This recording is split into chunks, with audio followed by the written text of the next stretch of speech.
Hey everybody. Today Rahdo runs through his top 10 Western games, which is a request that came from Ed Gass Donnelly. Ed, I hope you enjoy this run through. He's one of my Kickstarter backers at the director level. He didn't want to see one game covered by me. He wanted to hear me talk about 10 games, and that's what I'm going to do.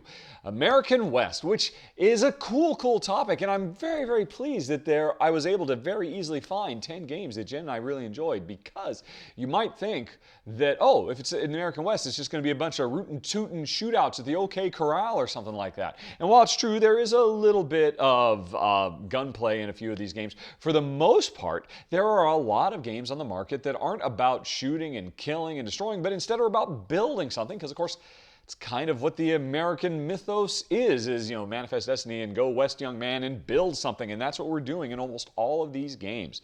So let's start with number 10, where we definitely build a lot of stuff. Area 1851. And unfortunately, I do not have a final retail copy of this game, although, man, I would love to get one. I only did a run-through of the prototype I had, which is why it's coming in at number 10. If I ever get a chance to play the final retail version, I wouldn't be surprised if it bumps up a couple of notches. I'm pretty confident it would. But as it is, we'll just leave it here at the number 10 spot. And this is a really cool game of Old West inventions. Every player is an inventor trying to score points by making the coolest inventions in this Old West town. And what's interesting is the 1851, Area 51, comes from the fact that aliens have landed and have integrated peacefully with society. How is that for a nice, flipping the script? But anyway, so we are inventing things, and the thing is, our inventions can be a kind of mishmash combination of pioneer technology, alien technology, and Native American technology, and the stuff you end up creating can be very funny. There's also a kind of worker placement-esque element, because each player has two alien assistants that they can deploy to different buildings in town that give you special actions and whatnot. It's a really cool game. Jen and I definitely enjoyed it, and like I said, I would love to get my hands on the final version somewhere down the road. But, that's number 10 at this point anyway, Area 1851. Now, let's move on to some games I actually own. Number 9 would be Dice Town. And this is a very charming, I'm going to call it a party game. I don't know that everybody would, but I have actually had really great experiences bringing this game to a party. I've had a great time playing this with Jen's parents, who are not board game aficionados, and first-time gamers, young children, and full-on adults. It really works well. The core of the game is every round, it's kind of a Yahtzee kind of thing, but the dice we're rolling are poker dice. What are they? They've got a 9, 10, king, or a 9 and 10, ace, jack, king, and queen on them. And we're trying to roll every round to come up with the best poker hand, because depending on how well you do in different categories, that gives you access to different buildings in town that will let you visit the saloon, or go to the general store, or go mining for gold, or become the new sheriff, or whatever it might be.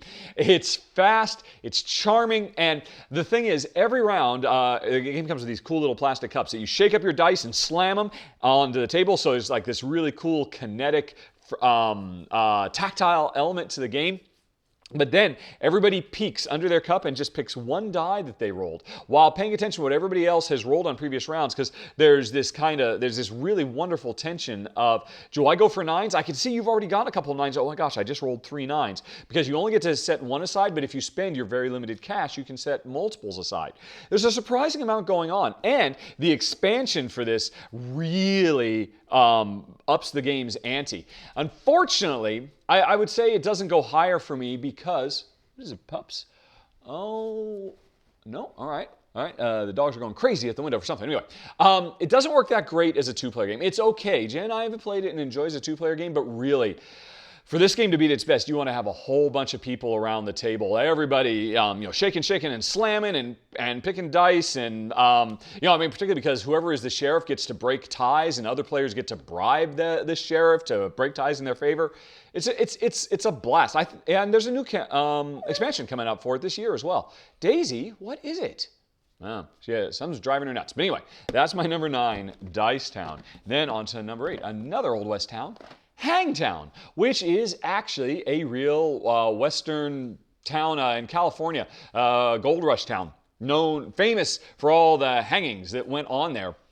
In this game, everybody is competing to develop the best version of Hangtown. We all have a deck of cards that represent real historical buildings and businesses from the original Hangtown. And on top of that, there's a market of cards that we can all be competing to grab. And almost kind of a race for the galaxy kind of vibe this game has. Set in the American West, we are trying to build the best tableau of cards to give us the most victory points. It's a race to to trigger the end of the game by building 12 buildings. But the central element that drives it, which is very, very cool, is every round everybody's going to pick pick an action to do of 5 potential actions. Build buildings, recruit more cowboys, and various and sundry things. And the thing is, everybody chooses in secret and reveals at the same time. And what you want to do, if possible, is figure out what everybody else is going to do and not do that. If you can be the only person in a given round who initiates a given action, you get the boom version of that action. It gets a really big payout. On the flip side, if you do the same thing everybody else did, everybody who went to that action is going to get the bust version. So a big part of the game is getting into the heads of your opponents and trying to zag while everybody else is zigging. It's really, really sharp. Unfortunately, like Dice Town, again, this works better with more than 2, which is why it doesn't rank higher. I mean, I like it a lot. I've actually played this at the full 6-player count, and it's amazing how fast it goes, considering it's a fairly deep game with a lot of really interesting decisions. The cards you're collecting to build up your Hangtown can combo in really, really cool ways. Mixed with kind of a worker placement element too, as you place your cowboys onto the buildings that you have previously built so that you can, reap the benefits of those. It's a sharp, sharp game. Hasn't really found a very big audience, which is a shame, because I really do think, again, if you like Race for the Galaxy and you like the Old West, it's definitely something you might want to check out. Hangtown, which is my number 8. Now, moving on to number 7.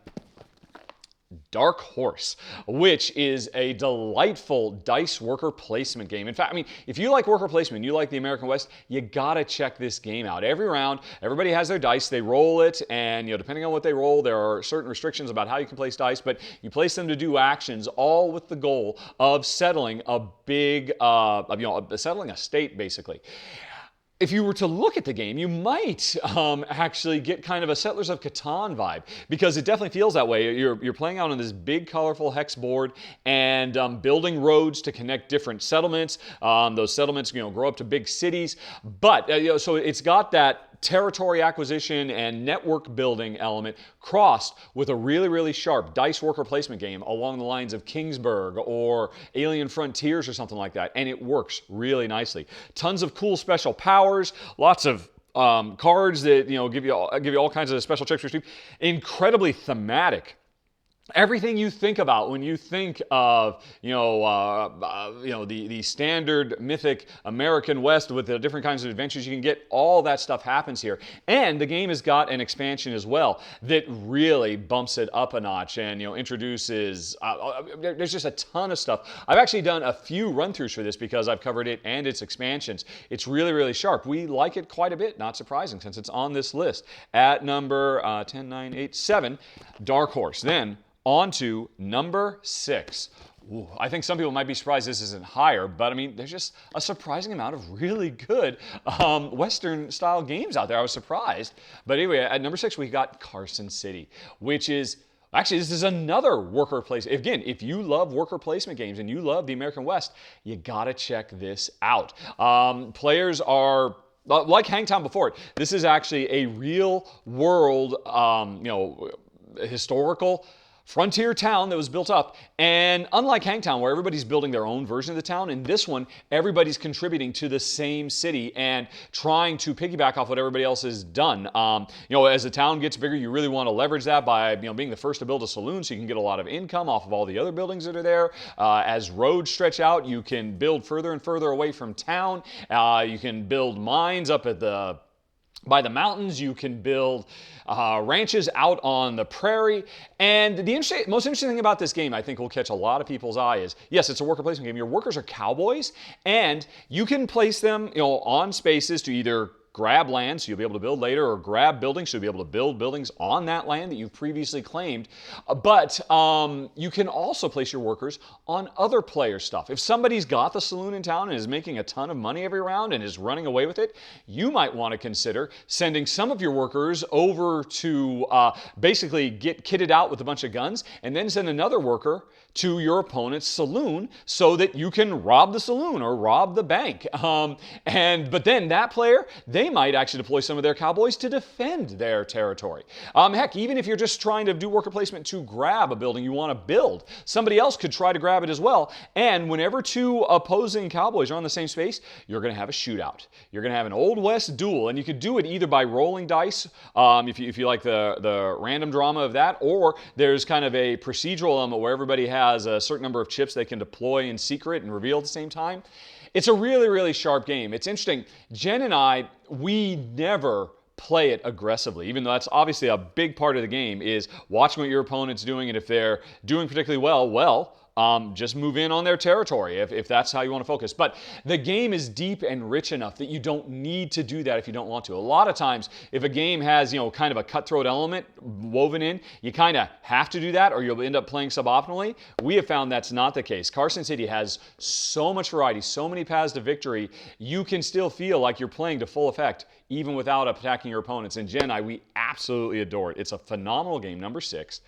Carson City. Okay, now on to number 5. I would say this is, of all of them, this is probably the most abstract game. Gold West, which is a game where we are building up mining settlements and trying to pull the most valuable resources we can out of these mines that we're generating over the course of the game. And, using the resources we get from that to build our settlements up greater, or to send our resources back east to score victory points. It's a handsome production, and the game is equally divided amongst this, hex base, spreading out on the board, trying to build either multiple small settlements or one really big settlement up all over the place to grab the right bits of land so that you can harvest what you need to continue building your engine. But the most interesting thing about this is when you actually do mine, when you pull stuff out of the earth, you have a choice. You can, I guess thematically, you can mine really deep and pull a lot of stuff out of the mine that you're leveraging, you're harvesting from. But that means you won't get access to those goods for several rounds because it takes you a long time to get them. But when that payout comes, it'll keep you going for quite a while. On the flip side, you can just go for really quick, fast mining operations. They'll just pull stuff pretty much right off the surface, but you won't get very much. And that's really at the heart of the decision-making of this game. Fast, immediate returns or long-term planning that won't pay out for a while, but when it does, it'll really put you over the top. It's a really sharp game, Jen and I enjoy it a lot. Number 5, Gold West. Then on to number 4, Lewis and Clark, The Expedition. This is a race game that kind of reimagines American history to suggest that the American government actually didn't just contract Lewis and Clark to go, chart the continent and make it all to the West Coast. The famous Lewis and Clark expedition was actually split amongst several different expeditions, and everybody is racing to be the first to get to the West Coast.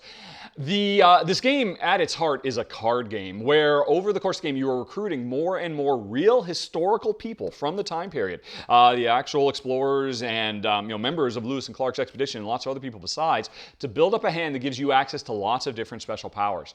And you're playing those cards to travel by river, to travel across mountains, to collect resources you need, to prepare for these journeys that you make. You also, players have access to little, there's a worker placement element too, little Native American tokens that can either be deployed onto your cards that you play to pump up their actions, or can be deployed to the board central to basically represent you cooperating with the Native American peoples and finding advantages that way. It's a sharp game. It's a beautiful game. It is definitely the most gorgeous game of every one I'm talking about here. Bright and vibrant and colorful. The card hand management is absolutely phenomenal. Kind of reminds me of Concordia in a lot of ways.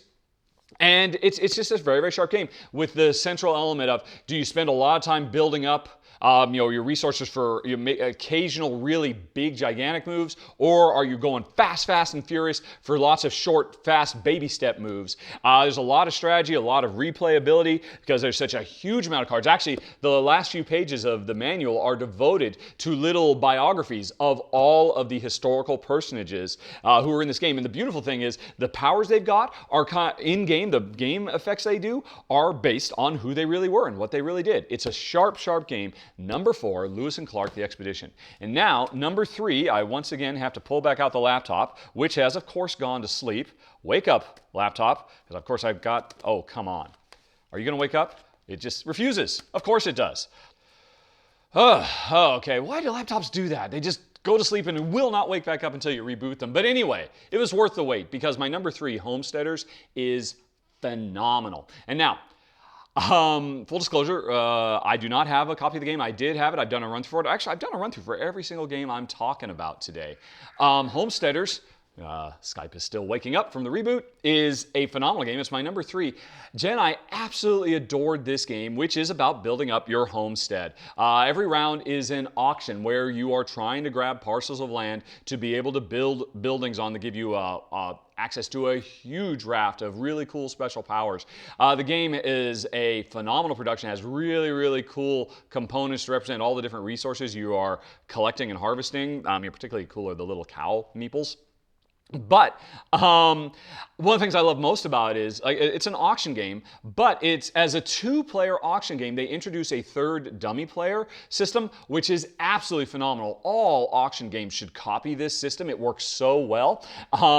And the amount of variety you get from all the different types of buildings you can build, all the combinations, all the special powers is absolutely phenomenal. I'll tell you why we didn't keep it, though. There's one thing that bugged me about the design of the game, which won't bother a lot of people, but it was really kind of a sore spot for me and Jen. There's no setup variability at all. Every time you play, you have access to the exact same buildings. And while that's fine for a higher player count, Jen, I find, as when we only play games with each other and we kind of get to know what each other is capable of and what we're always shooting for, games can get a little bit samey without that extra little bit of startup variability. So that's why we didn't keep Homesteaders, even though I think it's phenomenal. It's the 3rd best Western game, in my opinion, in spite of that. What I'm so excited about is this year, my understanding is they are going to be releasing an expansion that finally introduces that variability. So I got to get another copy of this game, and now it will stay on my shelf, earning that number 3 spot. It's phenomenal. I cannot recommend it highly enough. My number 3, Homesteaders. And now on to number 2. Great Western Trail. I'm sure a lot of people are thinking, wait a minute, why isn't this number 1? For a lot of people, this is the best game of last year. And it was my number 11, or maybe my number 12, if I recall correctly. It's a great game that is a fairly...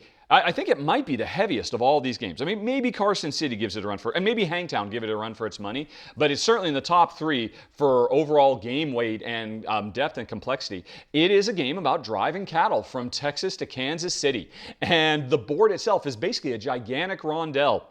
Branching rondelle where we do our cattle drive. The cattle itself is a deck of cards, and there is a deck building element to this game that over the course of the game, because you will make many drives. You'll drive cattle several times. And you want to try to fill your deck up with the right type of cattle based on what kind of overall strategy you're going for, and thin your deck out, or you might ignore that altogether because there's so many options for how to move forward in this game, how to pursue points, where you actually ship your cattle off to once you get them to Kansas City is a big consideration. Also, on the cattle trail itself, you can build buildings that become like waypoints for you as you drive cattle up north, and at the same time, they could also potentially become opportunities for you to collect money from other players who have to stop at your spot as they zip by.